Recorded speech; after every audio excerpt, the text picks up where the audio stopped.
Perfect. All right.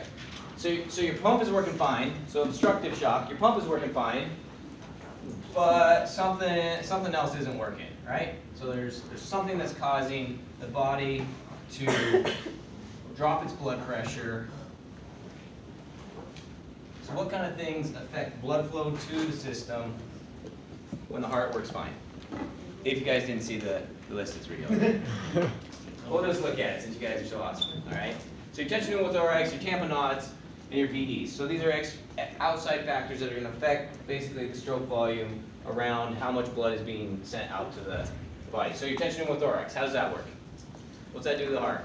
It squishes it so it can't fill. Okay, so it can't fill all the way, right? So the heart muscle is functioning properly, but there's an outside factor that's obstructing it, preventing it from getting good stroke volume, right? How do we fix that? Needle decompress.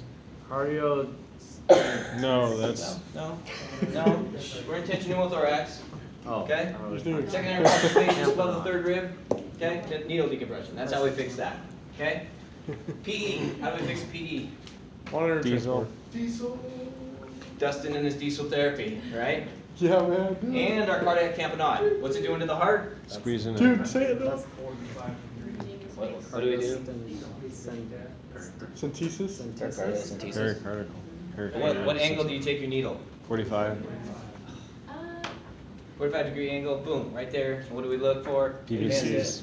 All right. Boom. Yeah, you guys are awesome. If only we could do it. John and If only we could do it, right? So They should really, give it back. the tension pneumothorax is really the only thing that we can fix. But the recognition of these other ones, how are we going to be able to tell if somebody's tamponade? Heart sounds, right? There you go. Okay. And our PE, how are we going to know if somebody has PE? Sudden onset. Sudden onset, low SpO2, and good clear lung sounds. What?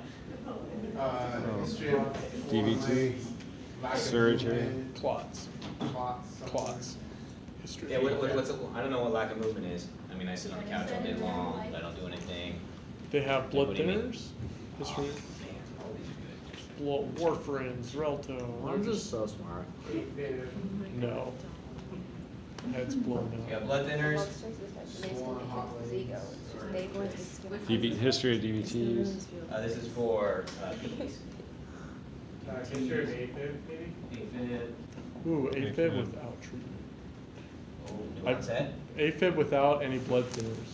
Oh, or regulatory meds. Yeah. So Just terrifying. all the Deep AFibs. vein thrombosis. Yeah, deep vein thrombosis. Oh, he's up. Okay. Okay, what else? Couple more. History of clots. Okay.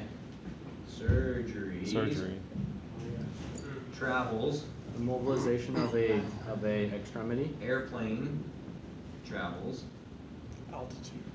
Altitude. Travels. What was the other one somebody said? Immobilization of an extremity. Okay, so, like, what would cause that? Airplane. Yep, got the airplane. Like a shoulder cast? Injury. Arteries that ever moved. Okay. What about,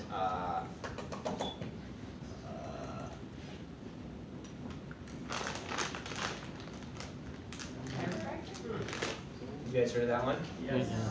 Yeah. Yeah. So carotid, both dissection and occlusion. Okay? So crazy thing, our physician advisor, oh man, this was a bad day for this crew. So our physician advisor, right? Not your guys, our old one. We no longer have this physician advisor anymore. Crew went out on this person, just got done, had a syncopal episode after walking out of a chiropractor's office. Like, oh, hey, they're fine. Hey, I'm okay. Hey, nothing's wrong with me. I'm good to go. Like, oh, okay, great. So you should probably go see your PCP because you know it's not normal to pass out. They did a full workup, which is awesome. They did an awesome workup. Did a full 12 lead. Ran the gamut of everything. Person goes to the PCP, right? Sitting there at the PCP. How long? Huh? How long after? Like immediately drove straight there. Okay, drove straight there because what do?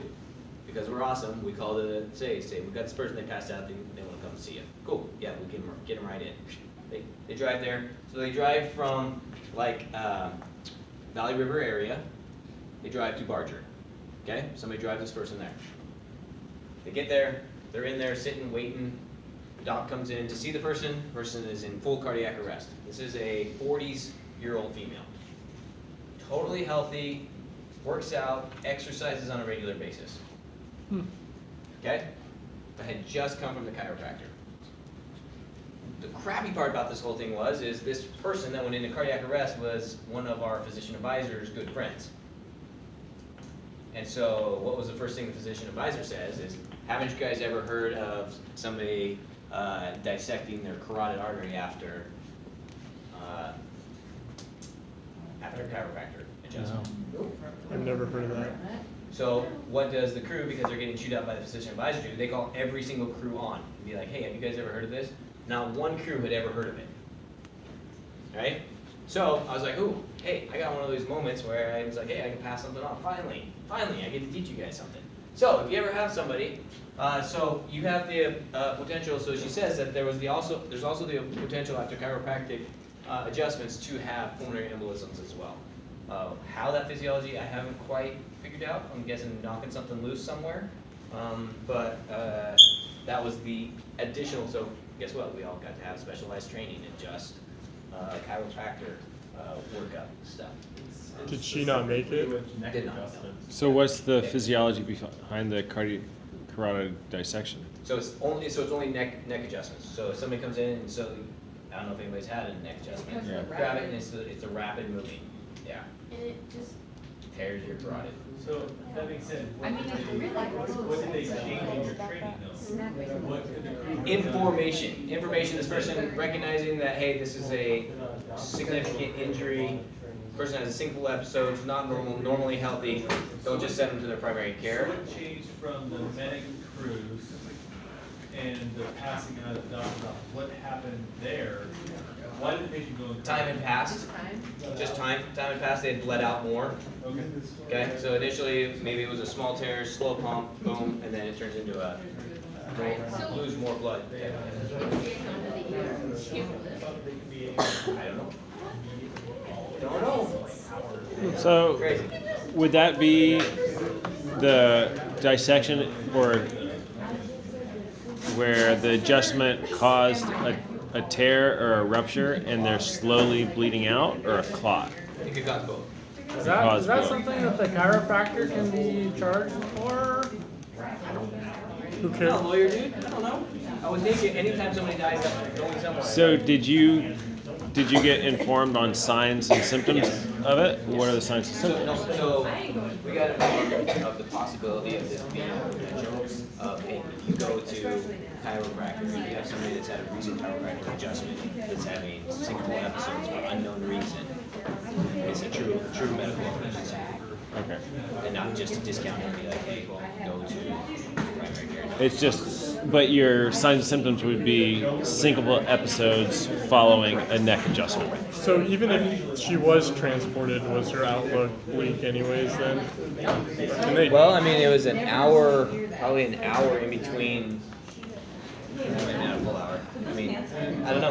Assuming your blood pressure was If you're normal? sitting in the ER when something like that happens, maybe they got better resources more quickly. Because I mean, then you got like a 4 or 5 minute response. Well, time. but then you also have your vitals being taken. So would you also Yeah, you start to probably get pick up a trend, probably. a trend? Was her blood pressure normal, I'm assuming? So is there generally like rapid onset in that situation?